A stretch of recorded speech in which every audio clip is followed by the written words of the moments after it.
how to set the phone app to always open to keypad on the Samsung Galaxy S24 series. First, tap on the home button to go back to the home screen. And from the home screen, open up the phone application. Next, tap on Keypad.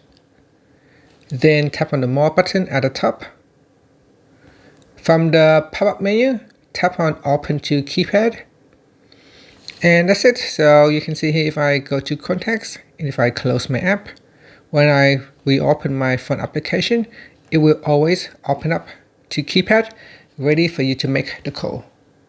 And that's it. If you do not want to open up to keypad, if you change your mind later on, you can go back and change it to open to last view.